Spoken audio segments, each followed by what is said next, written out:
Hola, buenas a todos. Ha pasado un tiempo ya desde la publicación del primer vídeo del concepto de soberanía. Y bueno, aquí os traigo la segunda parte, la soberanía como problema de la forma jurídica y de la decisión. He de decir que este capítulo o esta parte del seminario va a ser quizá la más densa a nivel teórico y a nivel de contenidos, ya que es como el interludo entre la parte más aplicada y la parte más teórica. Es decir, que tiene que desgranar todos los conceptos para poder pasar después a lo que veremos de teología política y de diversos autores. Bien, recordemos la primera parte, la definición de soberanía esencialmente era decisión. Es decir, la soberanía era la capacidad última de decidir. En palabras de Carl Schmitt, la soberanía sería, o soberano sería quien decide en estado de excepción. Podéis ver el primer vídeo para repasar.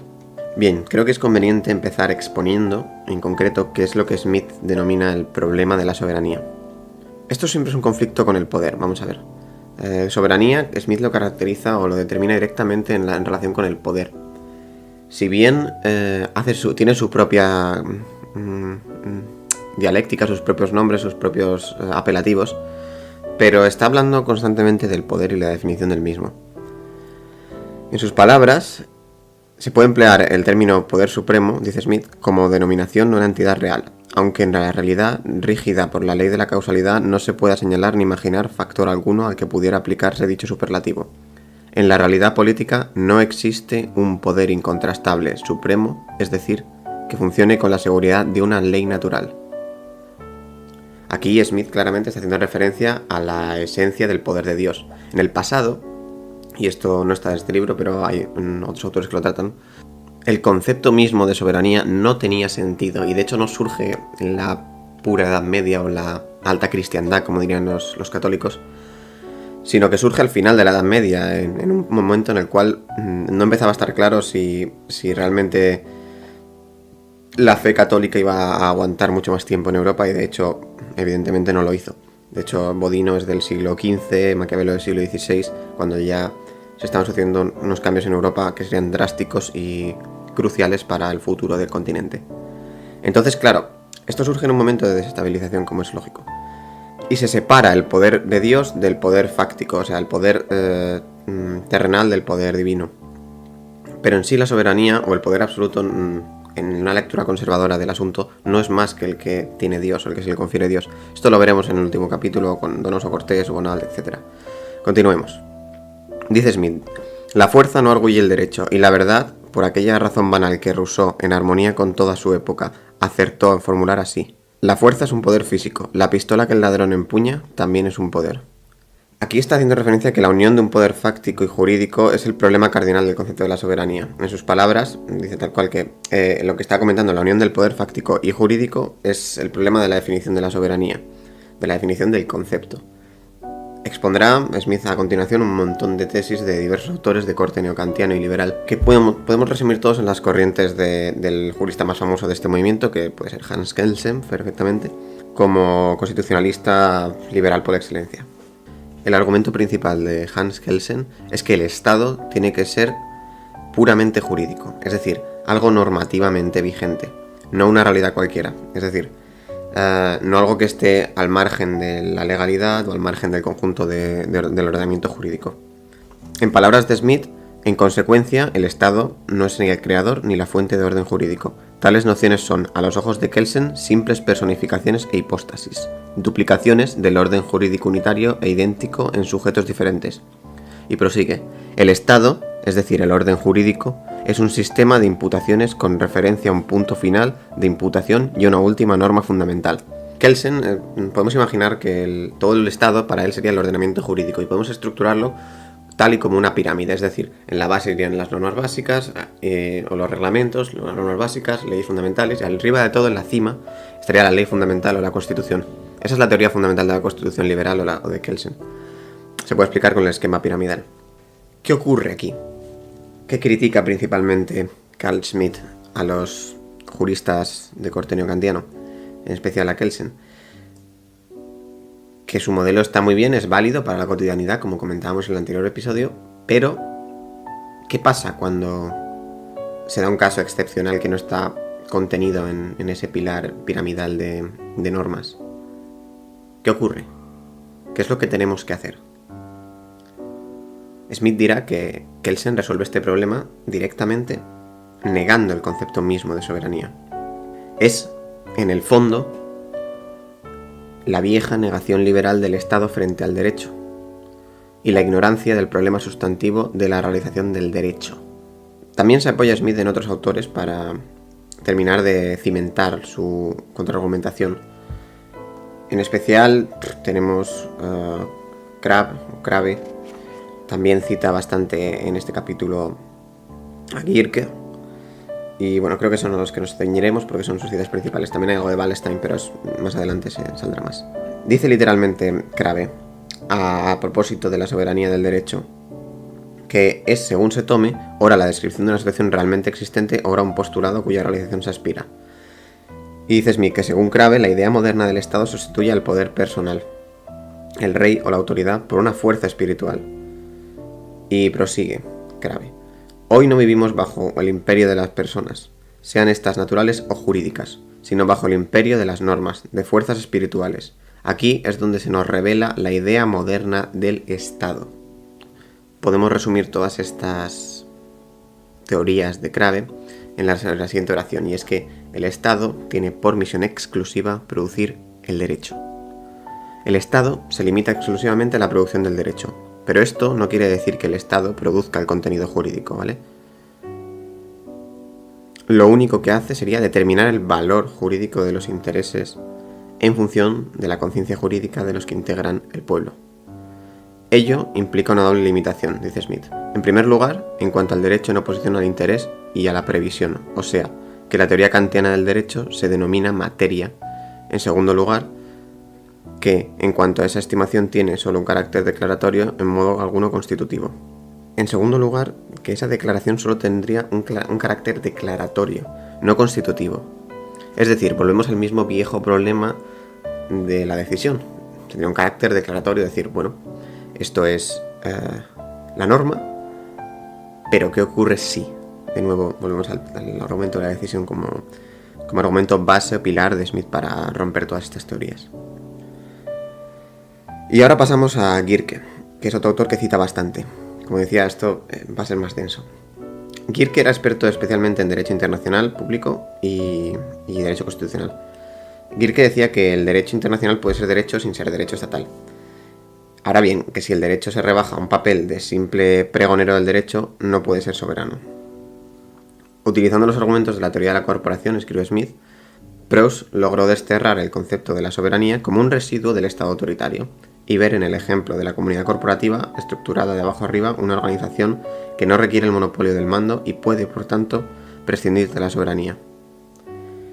Aquí Proust escribe unos argumentos que a mí personalmente me gustan, ¿no? Es decir, una sociedad estructurada de abajo arriba, de forma orgánica, corporativa, digamos que no necesitaría tanto de una decisión permanente, ya que todo se arbitraría a sí mismo. Es un poco el papel de las sociedades medievales, en el cual había miles de instituciones que regulaban los contrapoderes.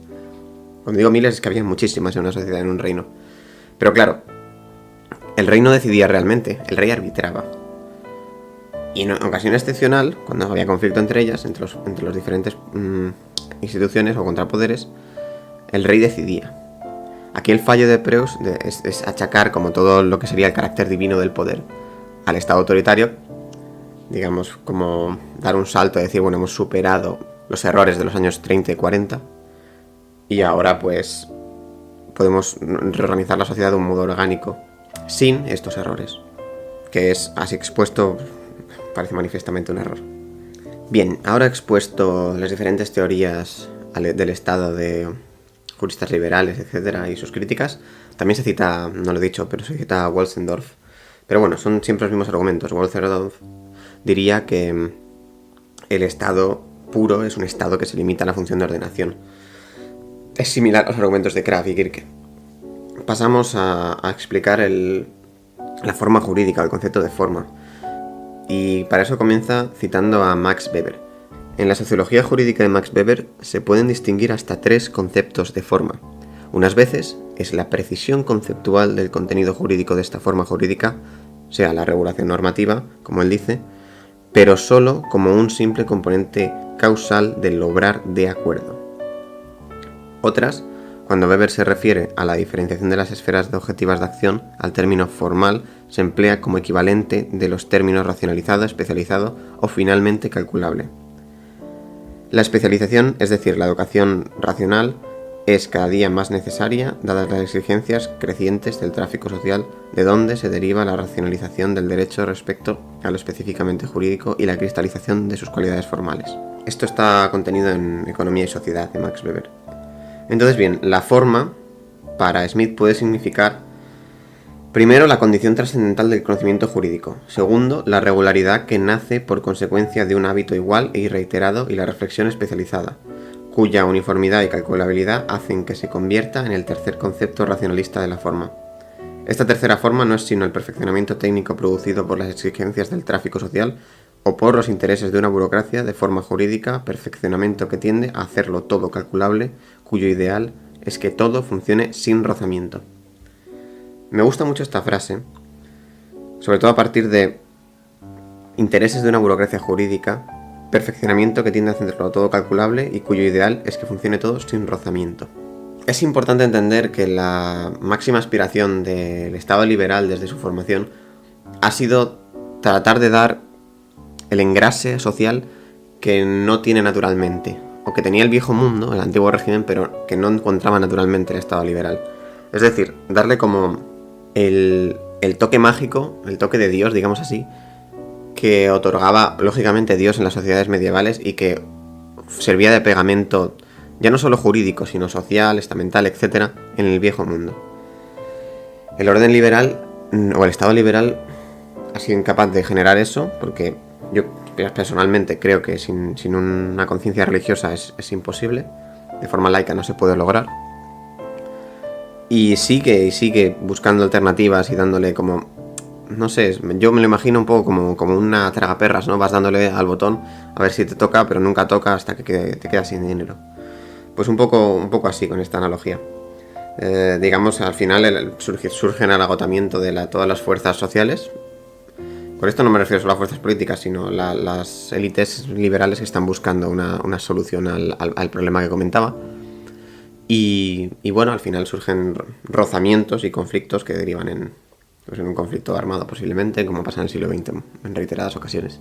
De hecho, se puede afirmar que esta mala comprensión, tanto metafísica como teológica del Estado, estaría en el centro del origen de la corrupción política, de la corrupción social, de la corrupción burocrática, etc. Bien, para acabar con la explicación de la forma jurídica, es importante recordar que la concepción del derecho de Kelsen o kantiana o liberal topa nada más que consigo misma, es decir, que la realización del derecho en el más amplio sentido de la palabra, es decir, el derecho no puede realizarse a sí mismo, la idea del derecho no puede realizarse a sí misma, dice Smith. Y añade, y esto es válido lo mismo si se trata de dar forma a un pensamiento jurídico general en una ley positiva que si se pretende aplicar una forma jurídica general positiva en la administración pública o en la administración de justicia. Sea pues nuestro primer paso para investigar la peculiaridad de la forma jurídica. El debate de la definición de la forma es un debate de índole filosófica. Aplicado al derecho, Smith sostiene que no todo el derecho, digamos, no toda la forma puede ser objetiva y de hecho no puede. De hecho, para Kelsen era como la quinta esencia, había que reivindicar toda objetividad de la norma. De hecho, criticará que el subjetivismo estatal es colectivismo hegeliano, para los filósofos que entiendan el chascarrillo. Pero es que la objetividad que para sí reivindica Kelsen se reduce a eliminar todo elemento personalista en la política y en el ordenamiento jurídico y referirlo a la validez impersonal de una norma impersonal. Digamos que en otras palabras, es como tratar de hacer derecho para ángeles o para seres perfectos e ideales. El debate de la forma jurídica no es un mero debate jurídico, no es un mero debate separado del debate de fondo, que es un debate puramente filosófico, en el cual se está disputando ¿Cuál es la posición de las ideas en el mundo? Si son creadas ex novo por el ser humano, si el ser humano tiene capacidad creadora, o si, por el contrario, hay un orden natural, digámoslo así, o un orden en el mundo, y un ser ordenador, un origen divino, etc. O sea, es el viejo debate de siempre.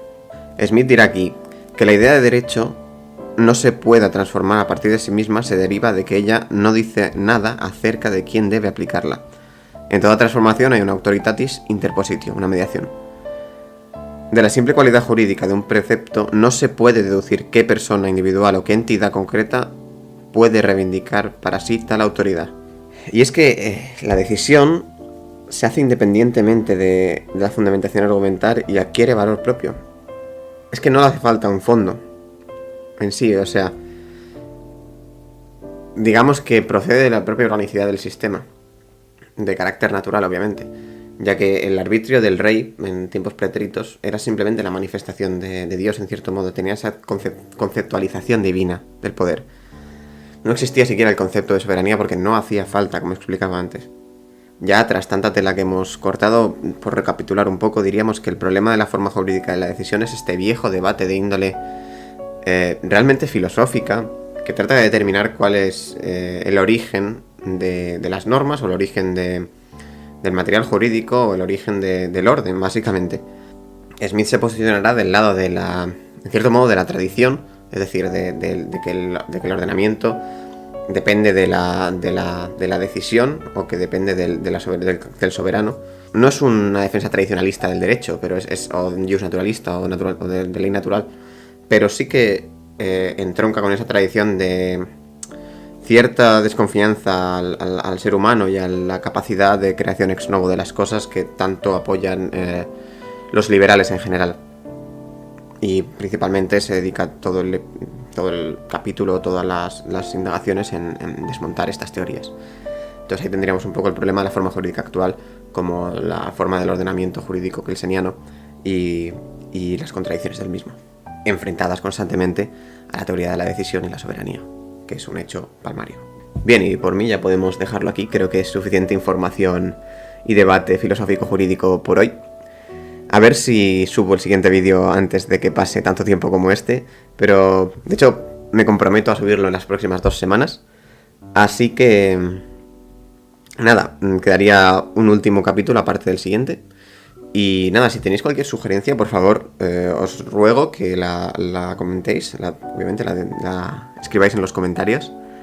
Y trataré, ya que somos pocos, de atender todas las peticiones, ruegos y preguntas que meramente pueda. Mejor dicho, que humanamente pueda, ya que pues, obviamente tampoco no soy un experto realmente en filosofía del derecho, soy un estudiante y trato de explicar de la mejor forma posible todos los conceptos que puedo. Si algo no ha quedado claro, podemos debatirlo, como os comentaba, abajo. Muy bien, pues que tengáis un buen día, nos vemos muy pronto, y a los que os paséis por aquí regularmente, muchas gracias. Hasta luego.